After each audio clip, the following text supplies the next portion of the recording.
Hello, everyone. Today we'll discuss the issues that the Trump administration is going to face in the short term, meaning in the next year to 2 years. Trump administration has actively promoted cryptos.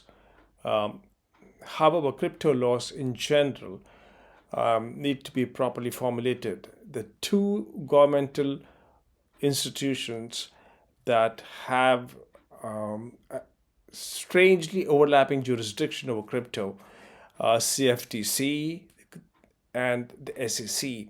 Now, CFTC is primarily involved with commodities, futures, and derivative products, while SEC is about equities, stocks, bonds, and such.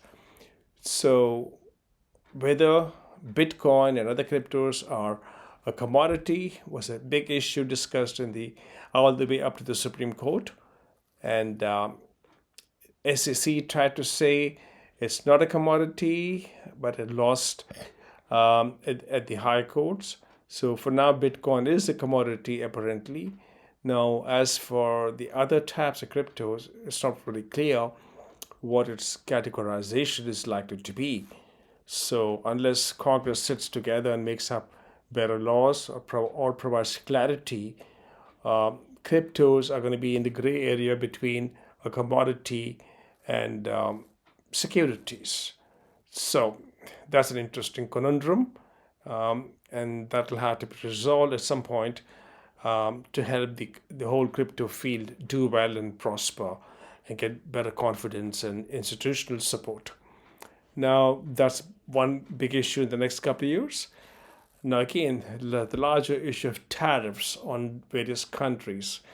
Now, to start with, it's not clear how much each country will be subjected to, how much the exports will be under new tariff rules being considered by the Trump administration.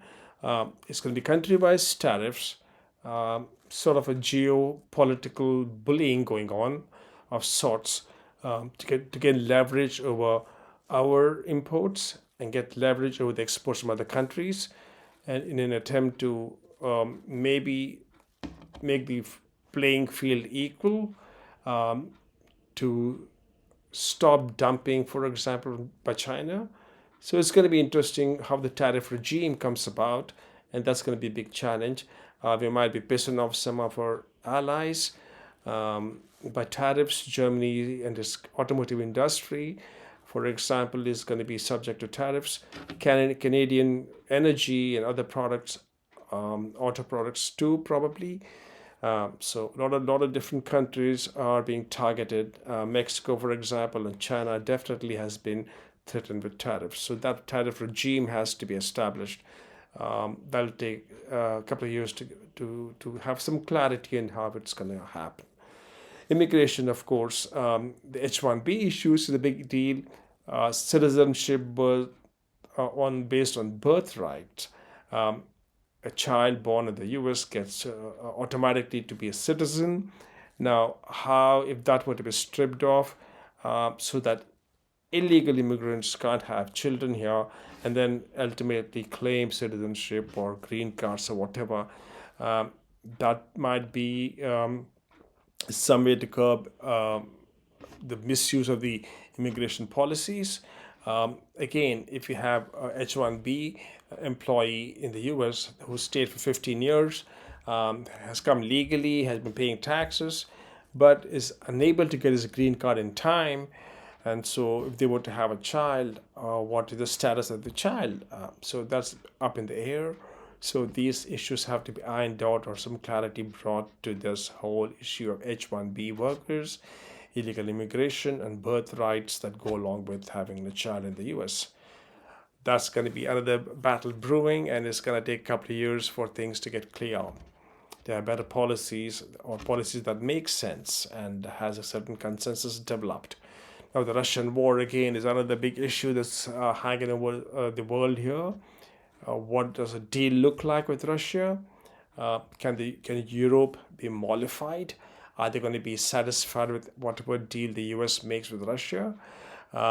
And will the threat of further Russian action be removed? If so, how? How can Europe ever trust Russians again? Especially the Scandinavians who are on the border with, and the Baltic states who are on the border with Russia. So, whether we have a deal or not, whether the war stops tomorrow or in a couple of years or not, the Eastern European countries, their sense of security has been shattered. It might take a certain amount of rebuilding of their own internal arms production, internal armaments supplies, and so on, the whole supply chain of arms and armaments within the Eastern European countries, for example, it will take at least 4 to 5 years to get stronger and be able to cope with Russian aggression down the road. So that's another big headache for the administration at this point. Coming back to China trade again, across the board, tariffs in China is being batted about. Now, what if the inflation kicks in? And so, in the short term, tariffs might have an effect of not only reducing imports, for example, that's what we want, but also increasing inflation probably. So, will the administration be able to deal with these inflationary pressures and the fiscal policy that it comes up with? Will that be able to accommodate tariffs? And if so, how effectively is a big question. Now, again, Trump's administration's policy of drill, baby, drill is a good slogan, sounds good. They can drill all you want. Now, there is going to be an impact. Of course, the prices of oil, the Brent, of course, or the WTI is going to go down from the current $67 a barrel, probably down to 50 or 60, maybe it could happen.